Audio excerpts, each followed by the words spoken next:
What's going on, guys? My name is Tommy. Welcome back to the channel, and hey, as always, happy Friday. We're here today for another episode of the Inner Sea region, a 5-minute tour. We're rounding out Avestan, clearing this series out. Today, we're going to talk about the realm of the Mammoth Lords. If you have a request for this series or any other series my channel is currently running, as always, throw it in the comments below. We'll get right to it. So we've had several patrons pop up over the past few days. I know a couple of you have been tier 2, tier 3 patrons, and thus you've earned the right to a more regular shout out, but I'm gonna make a habit of hitting all the new patrons at least once, so really quickly, today, this episode of the Inner Sea region, a 5-minute tour, was brought to you in part by Gustav Michel. Gustav, man, thank you so much for your time and support, and for being the first person who wasn't Adam to join our private Discord server. It means the world. Now let's dive in. The realm of the Mammoth Lords is a timeless place that flows with the rhythms of nature and the dictates of the seasons, and as such, it doesn't really measure its history in the same way as, like, Cheliax or Osirion might. The timeless nature of the land and its inhabitants' technologically simple lifestyle means that the realm of the Mammoth Lords' history is filled less with betrayals and political turmoil. The biggest event to beset the realm of the Mammoth Lords in recent times, as really you're gonna see all over Golarion, was the death of Eredin and the subsequent creation of the World Wound. What was once the barbarian kingdom of Sarkoris was soon overrun by hordes of ravenous demons that now raid along the Mammoth Lord's eastern border. In addition to the demon-infested wasteland to the realm of the Mammoth Lord's east, to the west it shares an icy border with Irisen. Stuck between such hostile, terrible powers, it's no wonder that the realms spawn such hardy folk. In addition, the majority of the land is covered in cold, harsh tundra and boreal forest, across which roam herds of huge creatures that have long gone extinct in other lands, like mammoths and stuff.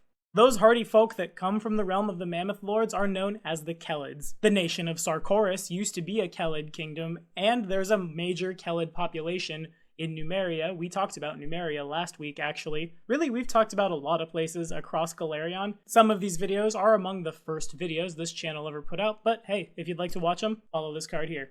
The Kellids of the realm of the Mammoth Lords are all nomadic, and as such, the realm has no capital or even a cultural gathering place. Its people spend the year following the herds of great beasts across the land and only make their way to the cities when they must. Its towns mostly exist to serve foreign travelers. And foreign travelers they get in droves. Despite the remote location and inhospitable climate, in the realm of the Mammoth Lords, the place receives frequent visitors from other lands. Not all of these are friendly, of course. The orcs make frequent raids from the hold of Belkzen to the south in order to capture megafauna to use in their war machines. The servants of the Iriseni Winter Witches are constantly raiding from the west, hoping to expand Irisen, and the demons to the east attack and withdraw, according to the chaotic logic that is demon logic. However, most of the land's visitors come from the north, and it's here where most of the settlements are located. The trade route from Tian Sha, known as the Path of Agenhe, begins at the town of Icestair, and from there travels over the crown of the world, or the polar ice cap, from Avestan to Tian Sha. Visitors are reminded that a Mammoth Lord's word is both bond and law, and that all tribal members are suspicious of any magic that is not part of their own shamanistic traditions. The people who call this realm home divide themselves into large family-based tribes. While some tribes stay in these small family clusters, most of them choose to form larger followings, which is when 2 or more tribes join together to follow a particularly powerful warrior or leader. When one of these leaders dies, most often attempting another epic feat to impress his or her followers, these followings either elect to follow a new hero, who must have achieved something similarly spectacular, split into the original family tribes from whence they came, or try to join the following of another hero. The largest current following is the Bear Pelt following, which is led by mighty Kuldor, the strongest man in the whole of the realm of the Mammoth Lords. It winters south of Icestair and currently includes several thousand members. Now, despite what you would see across the rest of Golarion amongst these families, amongst these followings, the Kellids of this region have a kind of contradictory relationship with giants. They war against giant tribes almost constantly, as you might expect, but they are known to take in captured giant children and raise them as their own. Some mystics regard these giants with near religious fervor, and in time, many giants learn to identify with the tribe and fight to protect them. And of course, the other giant thing in the realm of the Mammoth Lords, that elephant in the room, oh, that pun hurts, are the most famous inhabitants of the land, the megafauna, which includes mammoths, mastodons, aurochs, bisons, glyptodons, giant sloths, pretty much anything from prehistory with a side of warcat of role. Yeah, they're from here. Tales of these enormous creatures fill the tap rooms and taverns of the south and attract many a bold explorer or daring merchant. These beasts, of course, as you might expect, fetch a huge price in the markets of the south if they can be captured alive.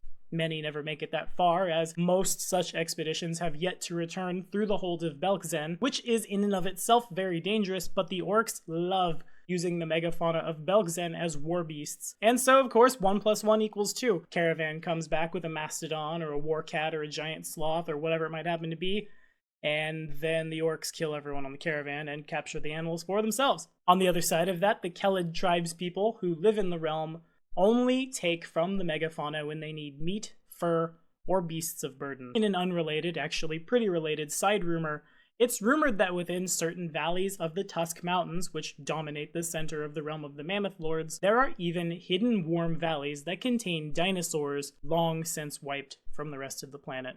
Now, of course, like all things on Galerion, the realm of the Mammoth Lords certainly has a real-world equivalent. We just have to roll the clock back to the days of Australopithecus to find it.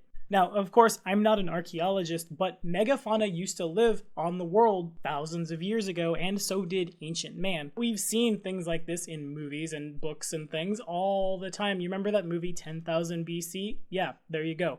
That's the realm of the Mammoth Lords. Also, I'd be lying to myself if I didn't find just a little bit of a Skyrim reference here.